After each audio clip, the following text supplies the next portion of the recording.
Olha para quem está do seu lado e diz: enquanto você tem vida, louve o Senhor.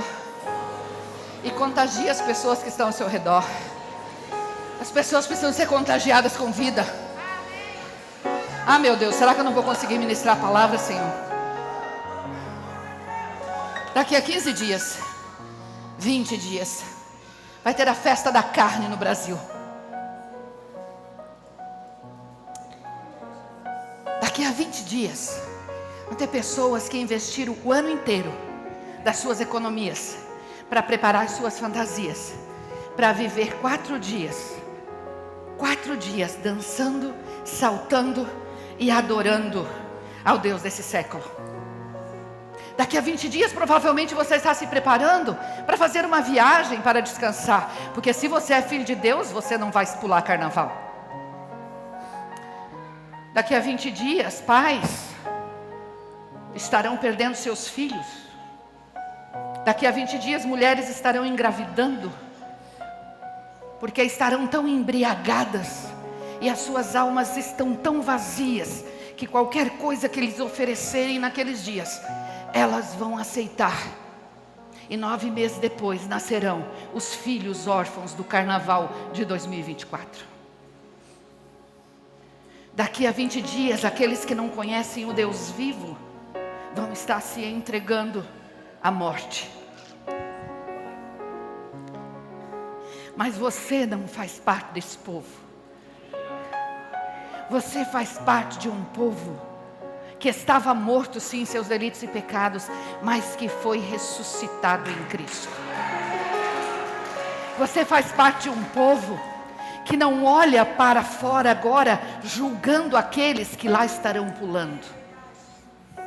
Mas você faz parte de um povo que estará prostrado diante do Senhor, clamando: Senhor, na tua ira, lembra-te da tua misericórdia. Transforma, Senhor, transforma esses ossos que estão secos. Nós sopramos vida sobre eles, para que eles ressuscitem contigo. Senhor, que eles sejam transportados para o mesmo reino que eu vivo hoje. Porque você já deve começar a sentir nesses dias o toque do coração do Pai, a batida do coração do Pai, a tristeza que o Brasil está gerando no coração do Pai. Mas você só sente isso se você é adorador. Se você não é adorador, é mais um fevereiro que virá, é mais um carnaval que passará. E aí você ainda, em algumas postagens na rede social, você vai olhar e falar: misericórdia, olha só o que o homem está fazendo com os símbolos sagrados. E aí você vai pegar o teu celular e vai ficar mandando um videozinho para que outros orem, para que Deus mude a história dessa nação. Mas se você é adorador, você vai entender o que significa o mês de fevereiro no Brasil. É um mês de batalha. Meu irmão, se o teu coração não estiver preparado para as batalhas que são travadas, você entra como parte delas, e você não vai para lutar, mas você vai para participar. Pastora, eu não vou lá pular carnaval, eu não vou lá me embriagar. Pastora, faz muito tempo que eu já não faço parte disso. No reino de Deus não existe neutralidade. Ou você está num lugar ou você está no outro. Então, ou você está adorando ao rei desse século, ou você está adorando ao Rei dos Reis e Senhor dos Senhores. Não há neutralidade. Não dá para você dizer: não vou lá, mas também. Então o teu coração precisa estar sintonizado com o Senhor, para levantar altares de adoração. Levantar altares de adoração na sua casa, levantar altares de adoração no seu quarto, levantar altares de adoração no seu trabalho, levantar altares de adoração na sua empresa, na sua faculdade. O teu coração precisa estar pronto para levantar altares de adoração em todo o tempo. Mas para isso, querido, você precisa ser um adorador. Olha para o seu irmão e diz: você não é cantor, mas você é um adorador. Agora a pergunta: você é adorador? Vamos saber se você é adorador? Pode se assentar, por favor.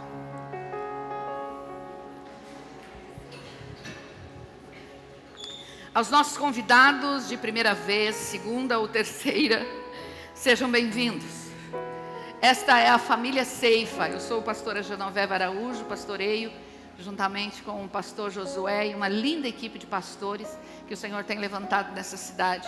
E como parte do Reino de Deus, somos uma agência para expansão do Reino de Deus nessa cidade.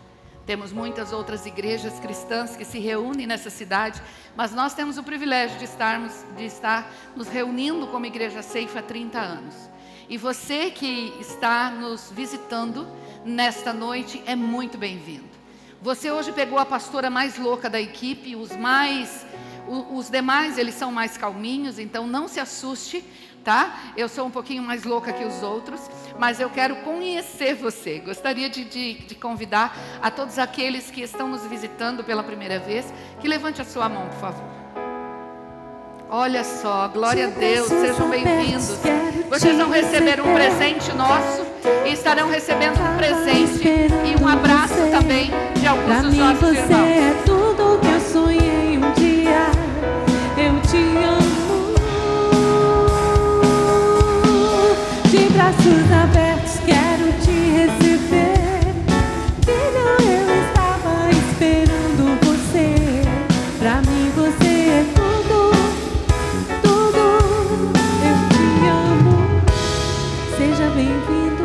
Já tive o privilégio de conhecer e conversar com os irmãos nossos vindo de Goiânia. Faz 30 dias que eles estão na cidade. Levanta a mão aí, a gente faz 30 dias que estão na cidade. Mudaram para cá, né? Gente de Goiânia é povo bom, não é não? É bom, não é? Então sejam muito bem-vindos. E desta forma também quero dar boas-vindas a todos os outros que não sei de onde você está vindo, mas você é muito bem-vindo nessa casa. Vamos lá, consagrando o ministério. Eu quero compartilhar com vocês uma palavra que Deus trouxe neste tempo em que nós estamos no mês das consagrações. E eu quero introduzir essa mensagem falando a respeito de um povo. Conta-se que 2 jovens morávios souberam que numa ilha no leste da Índia havia 3.000 escravos pertencentes a um ateu britânico. Sem permissão de irem para lá como missionários, eles decidiram vender a si mesmos como escravos e usar o dinheiro para pagarem as passagens para a ilha. No dia da partida, suas famílias e os seus amigos estavam reunidos no porto, sabendo que após a sua partida jamais os veriam novamente. Indagados sobre a razão que os levava a uma decisão tão extrema assim, eles permaneceram calados. No entanto, quando o barco estava se afastando, os 2 rapazes gritaram: que através das nossas vidas, o cordeiro que foi imolado receba a recompensa pelo seu sacrifício. Um grande avivamento aconteceu na Morávia. E um grande mover de Deus, de uma forma tão extraordinária que esses 2 jovens decidem vender a si mesmos para poder levar o evangelho para aquele lugar na Índia. Sabe, queridos, esse relato pode comover o nosso coração, pode nos inspirar, mas ao mesmo tempo, a mim, ele traz vergonha. A história diz que os morávios enviaram milhares de missionários a várias partes do mundo. Olha para quem está do seu lado e diz assim: você quer ser enviado? Eram pessoas que desistiam dos seus sonhos, que renunciavam ao privilégio de viverem com as suas famílias e tantas outras coisas das quais a nossa geração se recusa a abrir mão. Quando ficamos sem ar-condicionado, nós já reclamamos demais. Quando não tem vaga para estacionar nosso veículo, nós começamos a murmurar. A nossa geração não está muito disposta a abrir mão das boas coisas. E nós estamos vivendo um tempo muito fácil. Olha para o teu irmão, você está vivendo um tempo muito fácil. O tempo dos seus pais foi bem mais difícil. A chama missionária precisa ser reacendida no nosso coração. Estes morávios fizeram tanto para Deus, apesar de ter tão pouco. enquanto eu olho para mim e vejo que tenho tanto e tenho feito tão pouco. Mas o que diferencia, queridos, esses irmãos da nossa geração atual? Faz essa pergunta: o que diferencia da minha geração? Será que eles nasceram com um tipo de DNA especial, espiritual, mais avançado? Será que o chamado divino para eles foi mais forte do que para nós? Não, nós não cremos que assim foi. Porque Deus não faz acepção de pessoas. Nós nascemos com o mesmo DNA. DNA de filho amado de Deus. Fala comigo, eu tenho DNA de filho amado de Deus. Sabe, querido, além do fato dos morávios orarem muito, porque eles chegaram a orar 100 anos ininterruptamente, havia um local onde eles se reuniam e eles oraram durante 100 anos ininterruptamente. Não eram reuniões de oração que começava e terminava. Não, era um relógio de oração ininterrupto. Eles oraram 100 anos ininterruptamente. E esta é a receita para que o Senhor envie mais ministros para servir ao Senhor. Supervisores de pilares, esta é a receita para que o Senhor envie mais ceifeiros para esta seara que é grande. É a oração. Mas esses irmãos também tinham uma mentalidade muito diferente. Uma mentalidade de tanto amor e de entrega, que eles se dispunham a viver como escravos por amor a Cristo e a sua causa. E refletindo sobre essa história, eu quero que você abra Êxodo capítulo 21, do versículo 2 ao versículo 6, que foi o texto que o Senhor me deu para nós consagrarmos os nossos ministérios nessa noite. Mas nós não vamos fazer uma consagração religiosa. Vou à frente, oro e falo: Senhor, eu consagro o meu ministério a Ti, sem você saber exatamente o que significa ministério e sem saber o que significa consagrar o ministério. Se você comprar um escravo hebreu, ele o servirá por 6 anos. Mas no 7º ano será liberto, sem precisar pagar nada. Se chegou solteiro receberá liberdade. Mas se chegou casado, sua mulher irá com ele. Se o seu senhor lhe tiver dado uma mulher, e esta lhe tiver dado filhos ou filhas, a mulher e os filhos pertencerão ao Senhor. Somente o homem sairá livre. Se, porém, o escravo declarar: eu amo o meu senhor, a minha mulher e os meus filhos, e não quero sair livre, o seu senhor o levará perante os juízes. Terá que levá-lo à porta ou à lateral da porta e furar a sua orelha. Assim, ele será seu escravo por toda a vida. Como assim? Você vai falar de escravidão ou você vai falar de ministério? Este capítulo não trata de escravidão, mas sim de justiça e responsabilidade social. Quando você lê o capítulo 21 de Êxodo, se você ler com os seus olhos carnais, você vai encontrar um Deus justo e um Deus que aprova a injustiça. Sabe, querido, quando nós pegamos uma parte da Escritura, nós pegamos um texto fora de contexto, ele pode se tornar um pretexto para nós nos afastarmos de Deus e de seus propósitos. Por exemplo, se você pegar somente essa mensagem de hoje à noite, provavelmente você vai usar isso como um pretexto para talvez mudar de igreja. Porque a mensagem de hoje à noite não vem para amaciar o seu coração. A mensagem de hoje à noite não é uma mensagem pastoral. A mensagem de hoje à noite é uma mensagem profética que está te chamando e está trazendo um prumo para a sua vida. Então, se você toma somente uma mensagem, da mesma forma, se você toma somente uma parte das Escrituras e se baseia num Deus somente olhando para aquela parte das Escrituras, provavelmente você vai ter muitos argumentos. É as feministas dizendo que Deus é machista. São os filhos órfãos dizendo que o paternalismo de Deus é sem amor. São os filhos que acham que quando Deus diz que é para usar a vara nos seus filhos, Deus está dizendo que é para castigar. Mas quando você olha para as Escrituras num contexto geral e busca principalmente a revelação do Espírito Santo para cada texto que você lê, esta palavra vai produzir vida em você. Olha para o seu irmão e diz: para de pretexto e de desculpas. Não se afaste de Deus e dos seus propósitos. Vamos entender então Êxodo 21. Êxodo 21 descreve os princípios de justiça e responsabilidade social na comunidade israelita. O capítulo todo vai apresentar, e você vai poder ler isso em casa, uma série de leis e regulamentos que regem vários aspectos da vida cotidiana, incluindo o tratamento de escravos, danos pessoais e direitos de propriedade.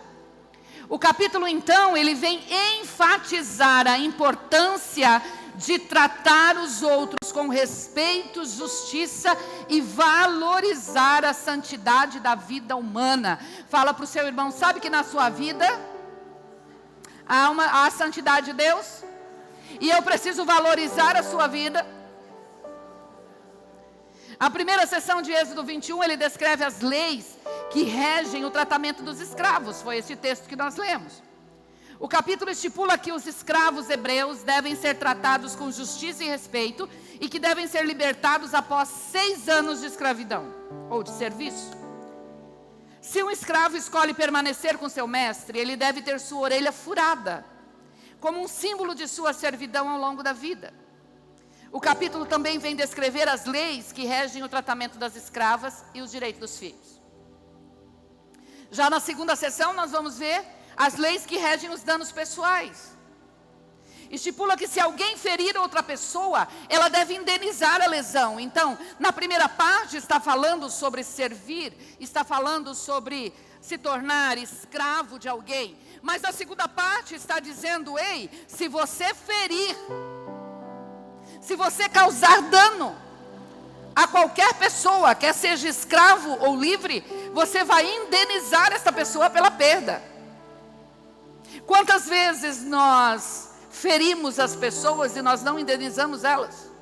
E eu não estou dizendo de feridas físicas, não espancamos as pessoas, mas quantas vezes nós ferimos as pessoas com o nosso orgulho, com a falta de perdão, com a falta de humildade, com o nosso racismo? Quantas vezes nós ferimos com as palavras e nós não pagamos? Fala comigo, eu preciso ler Êxodo 21. A terceira sessão de Êxodo 21 descreve as leis que regem os direitos de propriedade. Agora, se alguém roubar ou danificar a propriedade de outra pessoa, ela deve indenizar a perda. Concluindo, querido, então Êxodo 21 é um testemunho da importância de viver em comunidade e de defender os valores da justiça, compaixão e responsabilidade em nossos relacionamentos com os outros. Abre aí bem os seus olhos e os seus ouvidos. A palavra de Deus, as leis do Senhor jamais estarão para prejudicar você, mas sim para protegê-lo de si mesmo e conduzi-lo ao seu destino em Deus. O que é proteger de si mesmo? Porque a Bíblia, a palavra de Deus diz que nós colhemos na terra tudo aquilo que nós plantamos. E aí nós plantamos injustiça, nós plantamos imoralidade, nós plantamos pecaminosidade. E isso virá como uma colheita para a nossa vida. Então a lei do Senhor não é para nos proteger dos outros, mas primeiramente é para proteger de nós mesmos. Olha para dentro de você agora, se você puder baixar a sua cabeça e de forma profética olhar para dentro do seu coração. Veja o que tem dentro do seu coração, que a lei do Senhor tem te protegido. Que você só não realiza algumas coisas porque você teme ao Senhor. E a palavra do Senhor diz, não matarás. Quantas vezes você pensou em matar a tua mulher essa semana? Não adulterarás. Quantas vezes os seus olhos foram colocados sobre um homem nessa semana e você, uau, não, mas a palavra de Deus diz que eu não devo adulterar. Uau. Não roubarás. Sabe, a palavra do Senhor vem para te proteger. Fala comigo, a palavra é uma proteção para o ser humano. Sabe, quando nós vemos a escravidão presente na cultura dos povos antigos, é uma coisa. Mas ler esse texto com olhos carnais e ver Deus regulamentando as leis da escravidão é outra bem diferente. E a minha oração nessa noite é que você não olhe para as Escrituras com olhos carnais. Não somente nessa noite, mas todos os dias da sua vida. Que você olhe para as Escrituras com olhos espirituais. E seja reveladas as verdades do Senhor, constando nela. Sabe, se nós analisarmos esse trecho bíblico, nós podemos até ficar receoso de que a escravidão tem um respaldo pelo Senhor. Afinal de contas, está dizendo ali, se você comprar um escravo, ele trabalhará para você por 6 anos. Então Deus está falando assim, você pode escravizar pessoas. Mas o propósito dessa lei era impedir que a escravidão fosse praticada sem misericórdia. Fala comigo, serviço sem misericórdia. E que fosse cometido injustiças sociais. Ainda assim, a ideia de um homem servindo a outro talvez nos incomode. Quem aqui serve a alguém? Vou perguntar de novo. Quem aqui serve a alguém?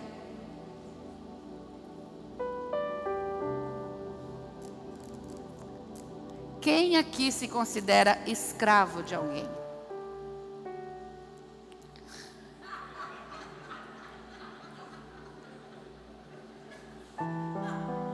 Vem cá, pastor José.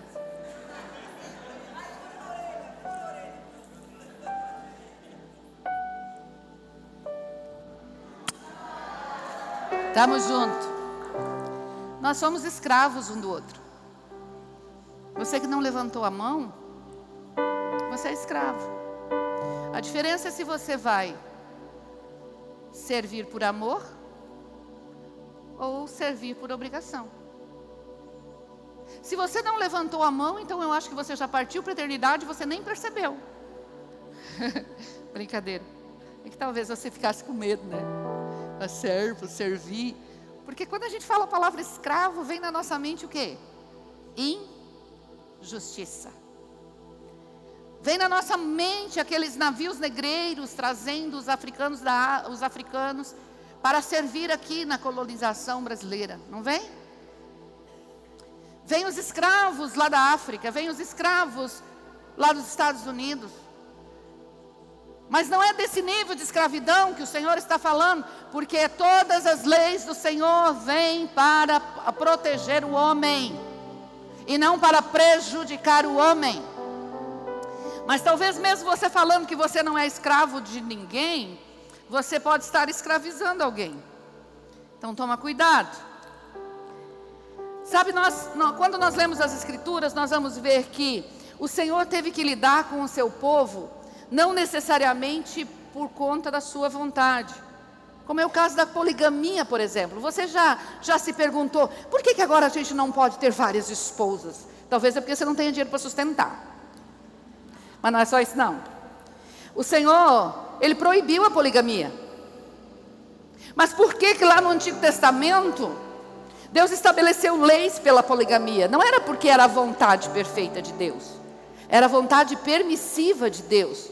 Por conta da deteriorização do caráter humano. O homem já tinha sido deteriorado pelo pecado. Então o objetivo de todas as normas era a imposição de limites ao comportamento humano. Tendo em vista que eu e você, por conta de Adão que caiu no Éden, que fomos criados perfeitos pelo Pai, sim, nós nos deixamos corromper pelo pecado. Olha para o seu irmão e diz, você é bonitinho, mas você foi corrompido pelo pecado. Então Deus está colocando normas para você. Amém? Ai, mas eu não gosto desse negócio de normas, não gosto desse negócio de regras. Pois é, então você é rebelde. A palavra de Deus chama de rebelião aquele que não se submete às leis do Senhor. Porque eu não gosto, não tem a ver com gostar, meu querido. Você não vai entrar no céu porque você gosta ou não gosta. Você vai entrar no céu porque você crê e obedece, e ponto final. Meu pai fica colocando normas, meu pai fica colocando regras. Então teu pai te ama, porque se teu pai não te coloca regra e normas, é porque ele está deixando que o seu coração determine as suas ações. E no seu coração a estultice, a pecado, a imoralidade. Vamos em frente, Genoveva, porque o relógio está correndo. O que esta lei, pastora, tem a ver com a minha vida e ministério? Vamos lá. O Pai Celestial está indo muito além, querido, da lei de Moisés. Muitos não enxergam, muitos cristãos não enxergam a verdade do senhorio de Jesus sobre as suas vidas. E até mesmo nós que a enxergamos, nós precisamos crescer nesse sentido e nesse nível de entendimento. Sabe, ao mesmo tempo que o Pai nos chama de filhos amados, Ele também se coloca como nosso Senhor. Para nós entendermos realmente o que é o senhorio de Cristo sobre a nossa vida, nós temos que entender o que é redenção. Olha para o seu irmão e pergunta: o que é redenção? Responde para ele. 1 minuto para você responder para o seu irmão o que é redenção.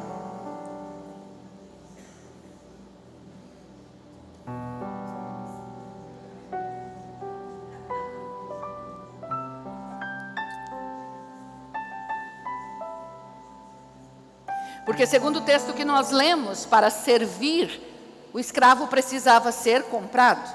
E agora vamos trazer isso para a nossa vida. Vamos trazer isso para o nosso tempo. Vamos trazer isso agora para dentro do reino. Para mim e para você. Para muitos cristãos, a palavra redenção não significa nada mais do que perdão de pecados ou salvação.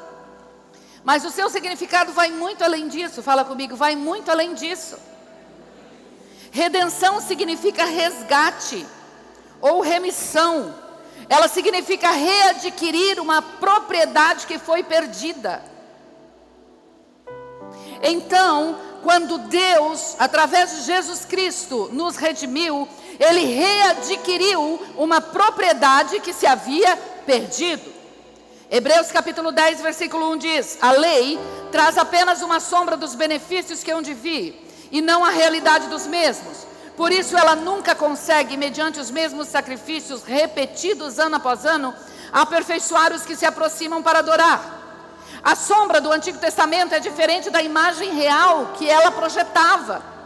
As ordenanças da antiga aliança, o que é o Novo Testamento? É a antiga aliança. Onde estão as leis? As leis da antiga aliança tinham características semelhantes às dos princípios que Deus revelaria na nova aliança. Aonde é a nova aliança?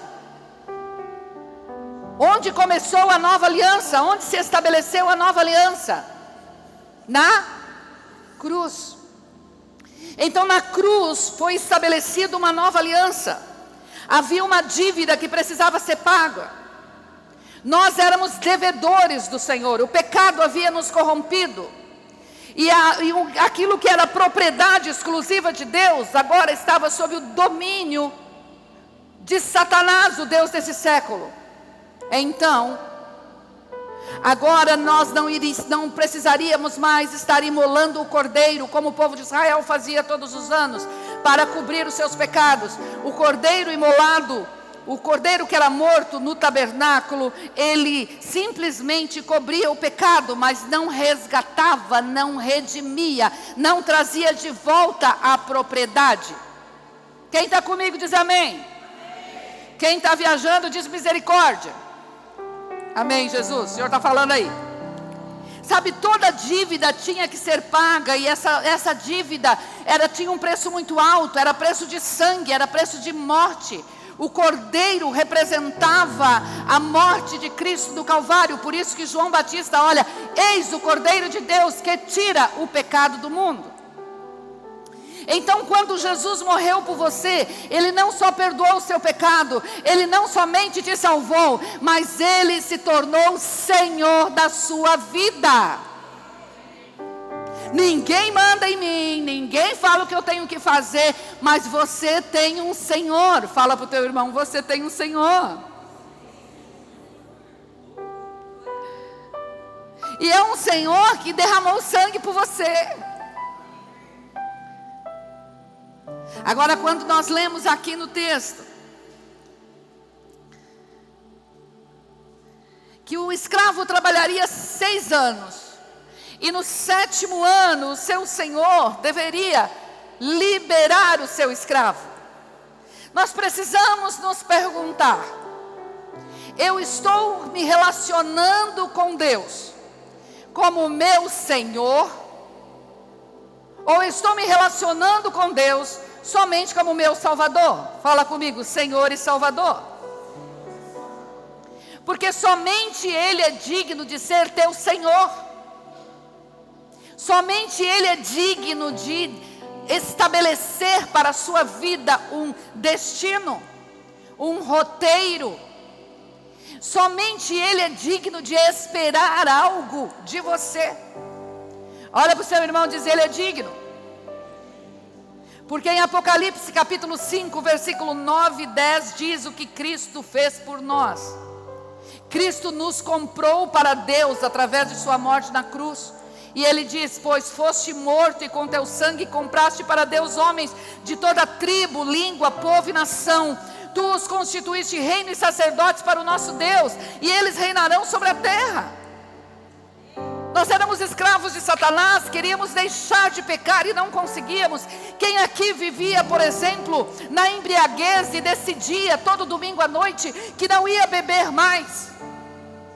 Porque chegava no domingo à noite e não tinha condição de segunda-feira ir para o trabalho, mas não conseguia deixar aquela desgraça da bebida alcoólica. Quem aqui mentia e decidia: eu não quero mais mentir, e vez após outra estava se vendo outra vez mentindo? Quem queria ser fiel à sua esposa, mas mesmo fazendo 1000 promessas, fazendo 1000 cursos, buscando autoajuda em todos os lados, não conseguiu resolver o problema do seu casamento? Até que foi redimido por Cristo Jesus. Agora eu não sou mais escravo do pecado, não sou mais escravo de Satanás, porque nós nos tornamos escravos daquele que nós servimos. A Bíblia declara que aquele que é vencido em algo torna-se escravo de quem o vence. 2 Pedro capítulo 2, versículo 19. Então, se o pecado ainda está nos vencendo, é porque nós ainda somos escravos de Satanás. Ah, pastora, mas então a queda, o que acontece com a queda? Daqui a pouquinho nós vamos falar sobre a queda. Não fique só com essa parte da mensagem. Quando Jesus veio ao mundo, Ele foi chamado de o Filho único de Deus. Mas Ele veio mudar essa condição e passou a ser o primogênito entre muitos irmãos. Fala para o teu irmão assim: Ele era único. E Ele deixou essa posição para que eu pudesse entrar na fila da adoção. E eu entrei na fila da adoção e Ele me adotou como filho. Você foi adotado como filho, você não é qualquer filho, você é filho amado de Deus. Jesus pagou a sua dívida. Colossenses capítulo 1, versículo 13 e 14. Pois Ele nos resgatou do domínio das trevas e nos transportou para o reino do seu Filho amado, em quem temos a redenção, a saber, o perdão dos nossos pecados. Colossenses capítulo 2, versículo 14 e 15. Cancelou a escrita de dívida que consistia em ordenanças e que nos era contrária. Ele a removeu, pregando-a na cruz, e tendo despojado os poderes e autoridades, fez deles um espetáculo público, triunfando sobre eles na cruz. Satanás chegou diante do diabo e falou assim: ó, isso aqui era a dívida do Josué, ó, rasga porque está pago.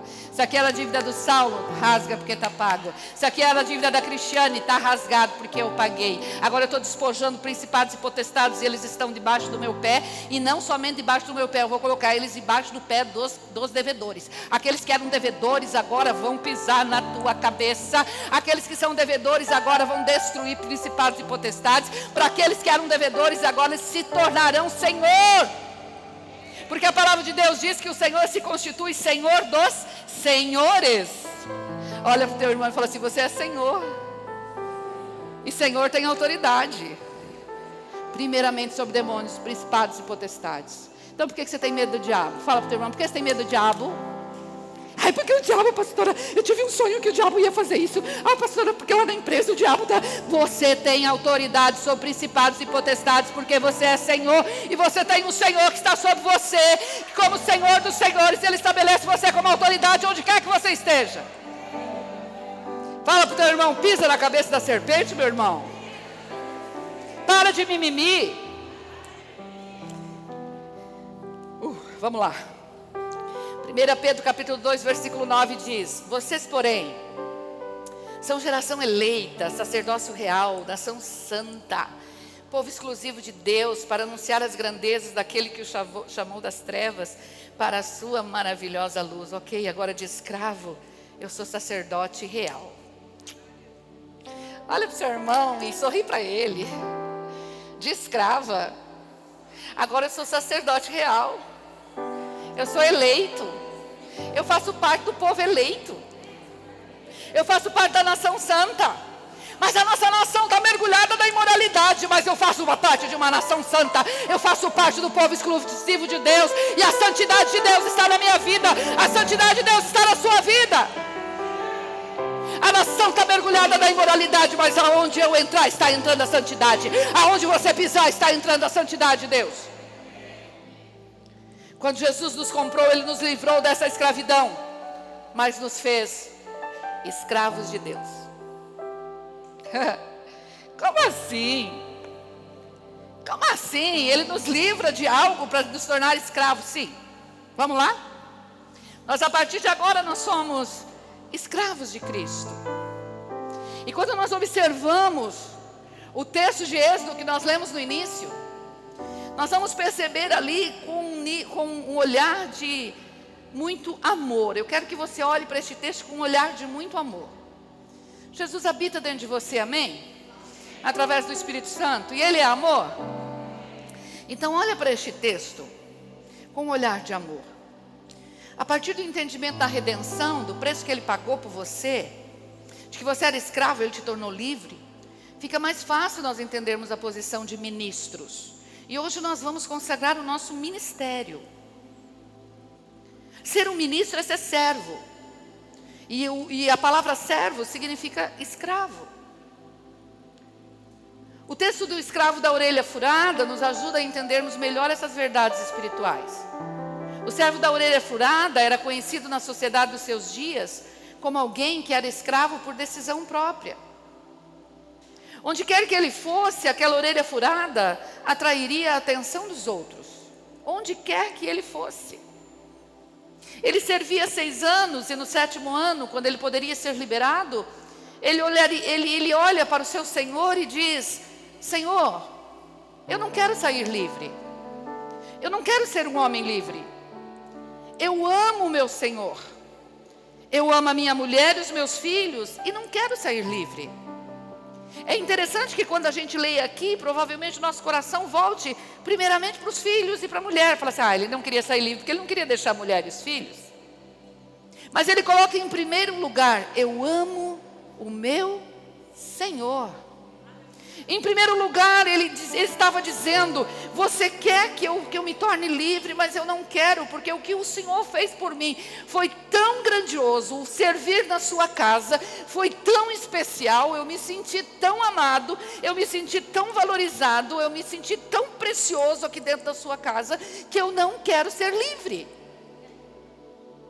Então, o seu Senhor trazia para perto da porta, terá que levá-lo à porta ou à lateral da porta e furar a sua orelha. A partir de agora, todas as pessoas que olhassem para aquele escravo veriam uma marca nele. Quero que coloque a próxima foto. Coloque a foto aí. Você já viu alguém de orelha furada por aí? Já viu? Olha para o irmão que está do seu lado, vê se a orelha está furada. Sabe, querida, até 27 anos de idade eu não furei a minha orelha física. Eu não furei a minha orelha porque eu fazia parte de uma comunidade onde as regras religiosas eram muito fortes. Então as mulheres não deveriam usar adereços e furar a orelha era considerado pecado. Então, por conta de um nível de religiosidade muito grande, eu não furei a minha orelha até os 27 anos de idade. Mas eu já estava na igreja há muitos anos. Eu já estava na igreja há muitos anos. E quando eu olho até meus 27 anos de idade, pasmem, até os meus 27 anos de idade eu era uma mulher religiosa. Eu dizia que amava as pessoas e não amava. Eu dizia que servia ao Senhor, mas na realidade eu queria agradar os homens. Então tudo que meus pastores diziam que era para fazer, eu fazia. Era para ler a Bíblia, eu lia. Era para fazer teologia, eu fazia. Era para sair na praça, falar de Jesus, eu falava. Interessante que eu nunca ganhei nenhuma pessoa para Jesus, mesmo fazendo todas essas coisas. Tudo que a igreja dizia para que eu fizesse, eu fazia. E eu não estou dizendo que eu me livrei da religiosidade porque eu furei minha orelha, por favor. Mas foi na mesma época.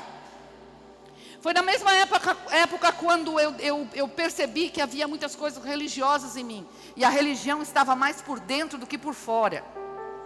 Aquela manifestação de não usar um brinco era uma manifestação de uma santidade exterior.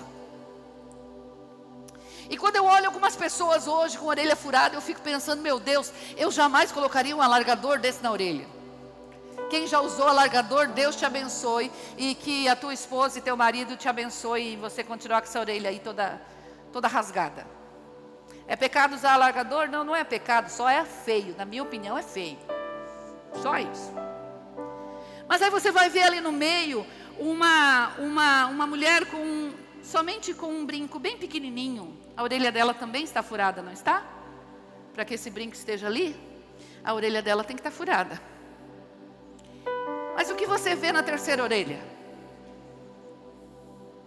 Vários furos. Agora é moda, as mulheres vão e colocam, né? Colocam um brinco de todos os tipos, E ok, é pecado? Não, não é pecado, eu só acho feio. Tem a ver com o meu gosto, não tem a ver, nada além disso. Não é pecado. Mas por que eu coloquei esses 3 tipos de furo? Porque às vezes nós julgamos o coração do ministro pelo tamanho do furo da orelha. Aquilo que aparenta. Aquilo que é mostrado para todo mundo. Então, quando o servo caminhava no meio da multidão, as pessoas olhavam e diziam assim, aquele está com a orelha furada. Então a gente sabe que está servindo por amor. Mas vamos trazer para o nosso tempo agora uma interpretação diferente disso. Às vezes nós julgamos as pessoas pelo tamanho do furo que a gente vê. Onde o servo real, de repente, aquele que você nem percebe muito furo, ele não faz muito alarde. Ele nunca prega. Ele nunca reúne as pessoas na sua empresa para falar de Jesus. Ele nunca sai distribuindo cestas básicas para todo mundo. Ele não é líder de célula. Mas este verdadeiramente é um servo de orelha furada. Este é um servo que se submete ao seu Senhor, que nega a si mesmo e que obedece em tudo ao Senhor. O que ele está fazendo não está aparecendo. Mas por que eu coloquei a terceira orelha? Porque nessa geração, nós estamos dando a nossa orelha para diversos senhores. Não que a gente não queira furar, não que a gente não queira entregar o nosso ministério ao Senhor. Não que a gente não queira servir ao Senhor com as nossas habilidades, nossos talentos. Mas a gente quer servir só um pouquinho. Mas daí a gente quer servir um pouquinho a Mamon, a gente quer servir um pouco aos outros deuses, a nós mesmos. Então nós vamos acumulando furos na nossa orelha. Olha para a pessoa que está do seu lado e diz, quantos furos você tem na sua orelha? Quantos senhores você tem na sua vida? Mamon é teu senhor? A tua vontade é teu senhor? A tua família é teu senhor? A sua empresa é seu senhor? O seu ministério é seu senhor? O Senhor não quer dividir a sua orelha com ninguém. Parece loucura isso que eu estou falando.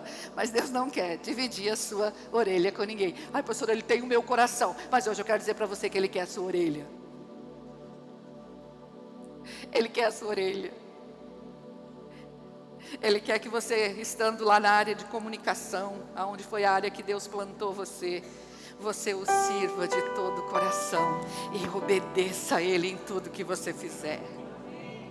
Ele quer que quando você esteja caminhando no meio do lado dos seus funcionários lá na sua empresa, porque você está plantado na área da economia, os seus funcionários olhem na hora que você for fazer o pagamento para eles, e os teus funcionários olhem para você e digam assim, aí está um servo da orelha furada, esse homem é justo.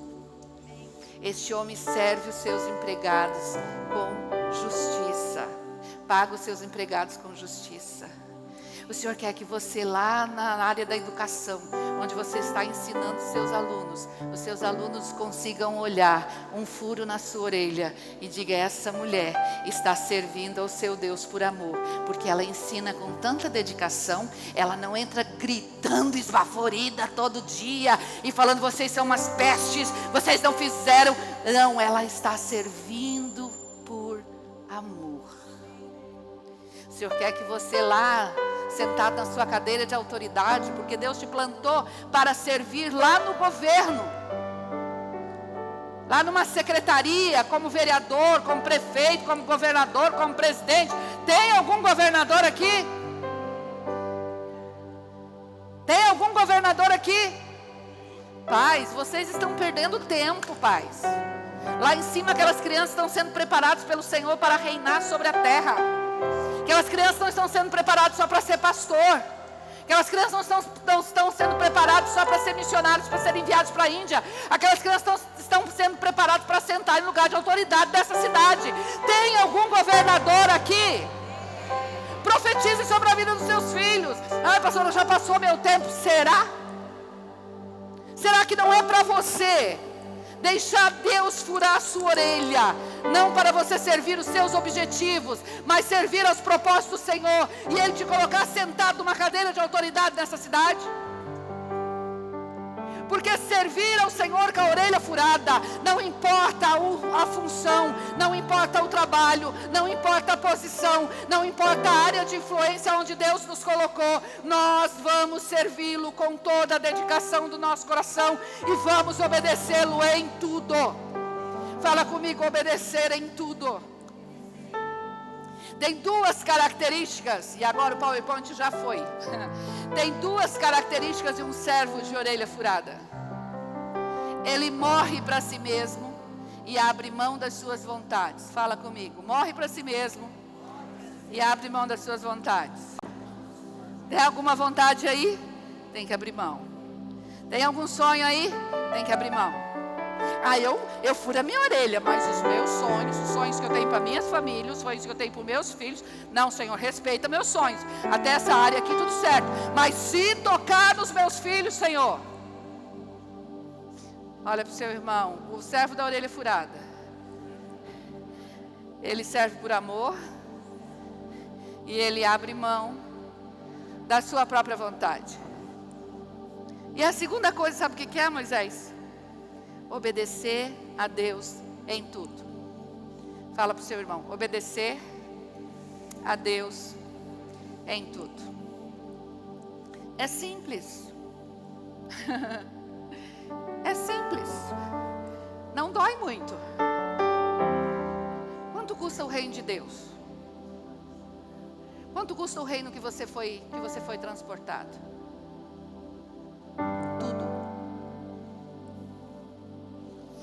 Sabe, querido, eu coloquei uma frase ali, eu quero que vocês procurem, e com essa frase eu quero terminar.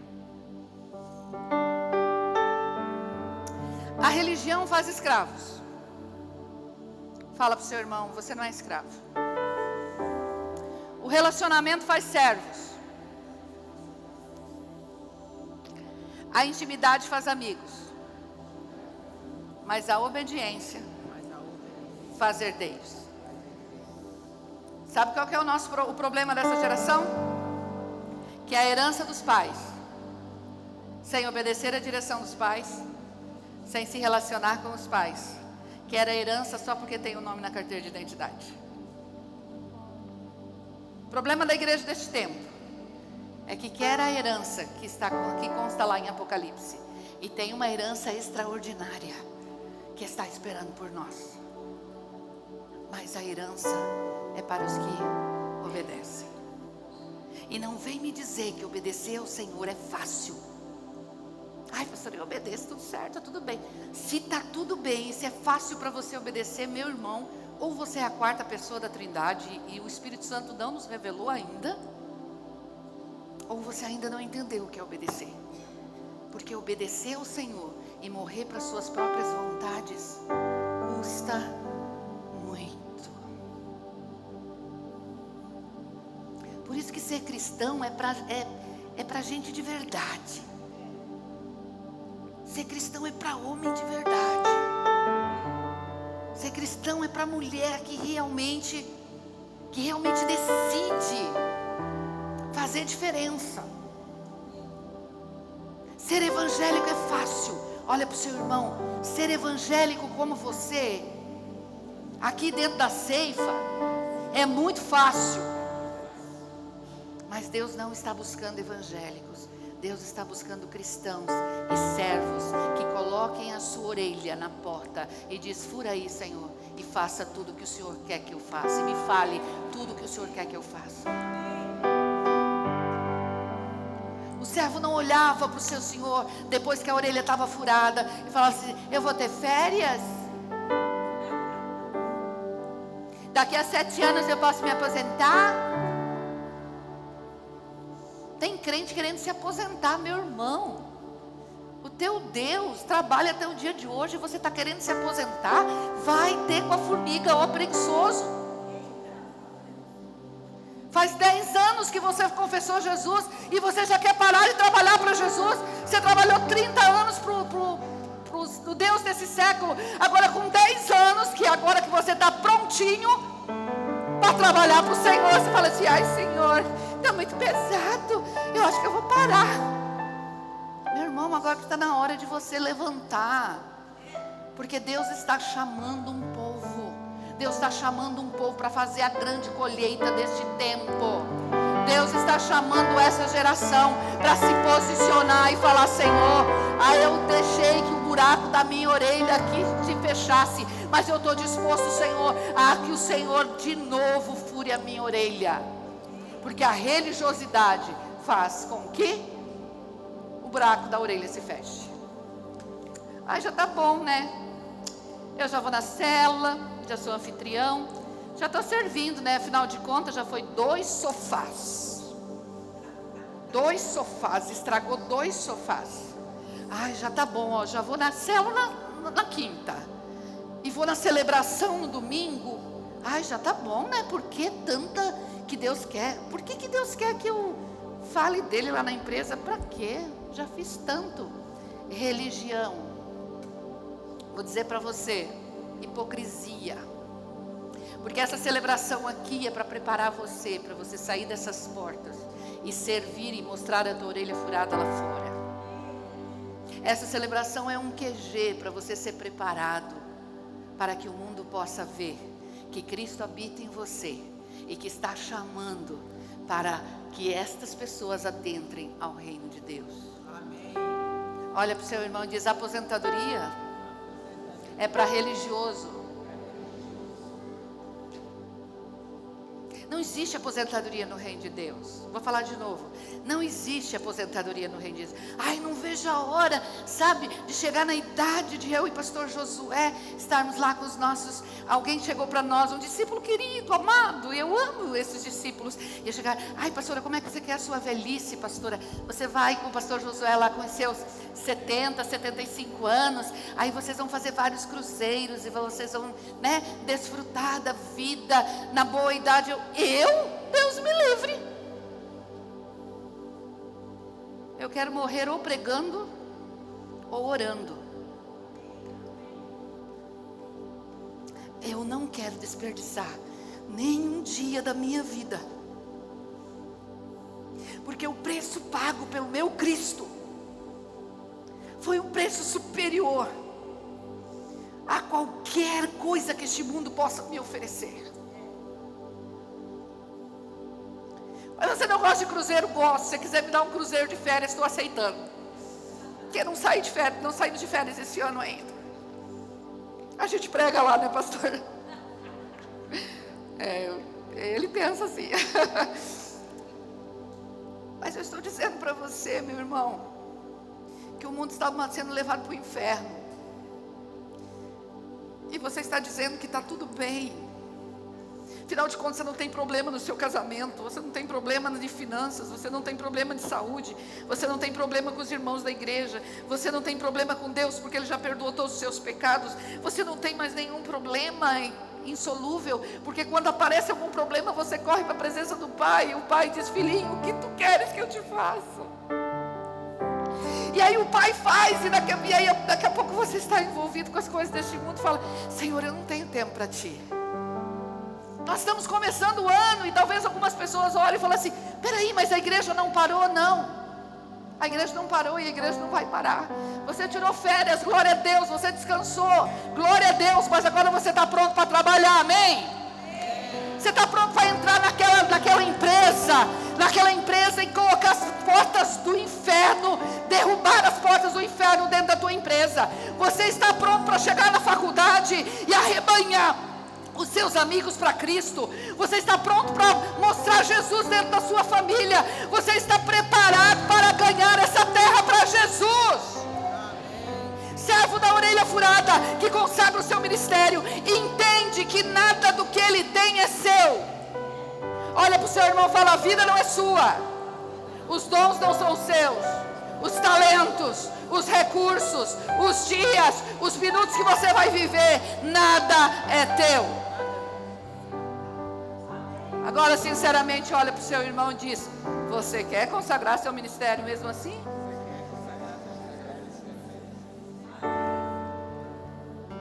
Porque também, se o escravo chegasse para o seu senhor e dissesse: me livra, eu quero ser um homem livre a partir de hoje, o Senhor o despediria em paz. E Saulo, nosso Senhor, Ele é tão justo, que o Senhor não poderia liberar o servo sem uma boa gratificação. Ele não poderia sair de mãos vazias. Ele tinha que receber uma indenização pelo tempo que serviu. Deus não é lindo? Deus não vai te castigar, Deus não vai te condenar ao inferno, e Deus vai te dar uma gratificação ainda. Sabe para que serve a gratificação? Para você ter uma vida abundante enquanto viver aqui. Essa é a gratificação, é a indenização, porque a palavra de Deus diz que Jesus morreu para nos dar vida, e vida em abundância, vida eterna e vida aqui. Então, enquanto eu estiver aqui, eu vou viver da indenização. Você está entendendo? Ele não vai te liberar com as mãos vazias, Ele não vai te condenar, Ele não vai deixar de te amar. Só que o desejo do nosso Senhor é encontrar aqueles que por amor digam: eis-me aqui, eu quero te servir por amor. Pode furar a minha orelha, porque para esses, fala para o seu irmão, para esses tem recompensa. Para esses tem recompensa. Vem cá, Vilmar.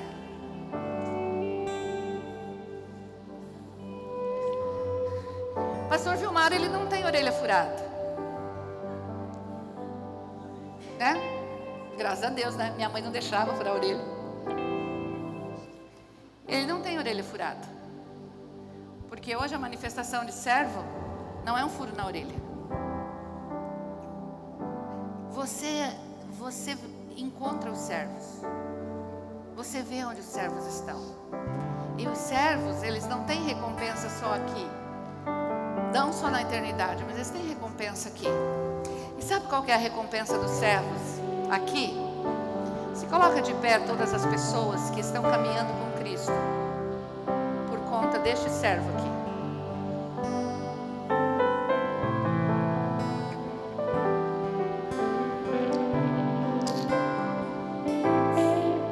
Dá uma olhada. Essa é a recompensa dos servos. Luciano, vem aqui.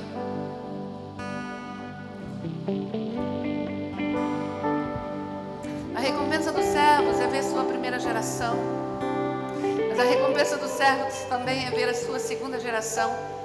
Aonde Luciano estaria se alguém não tivesse furado a orelha por ele e não tivesse alcançado ele? Onde estão aqueles que servem ao Senhor e estão caminhando com o Senhor por causa dessa orelha que está furada? pé, os outros podem ficar. Quem está caminhando com o Senhor? Por causa dessa orelha aqui que se furou. Vem outro servo da orelha furada, pastor Mauro, vem para cá, pastor Mauro.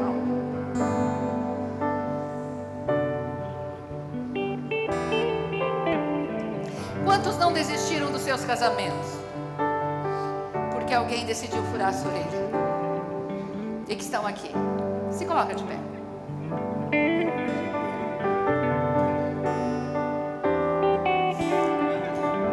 Pastor Saulo, vem aqui.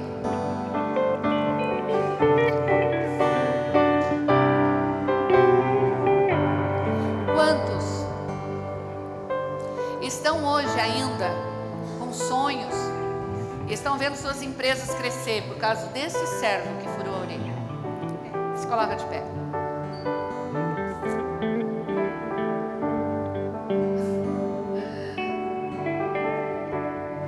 Agora eu vou fazer uma pergunta para vocês. E mesmo que eu não estivesse ocupando o lugar que hoje eu ocupo na vida dessa pessoa, eu quero que você seja honesto. Pastor Josué, vem para cá.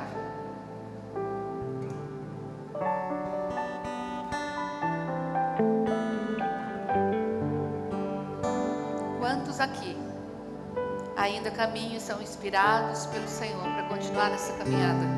Porque este homem, quando pôde fazer a vontade dele, ele decidiu não fazer a vontade dele, morrer para a sua própria vontade e falar: Senhor, pode furar minha orelha. Eu quero servir ao Senhor, servindo os meus irmãos da igreja Ceifa. Quantos?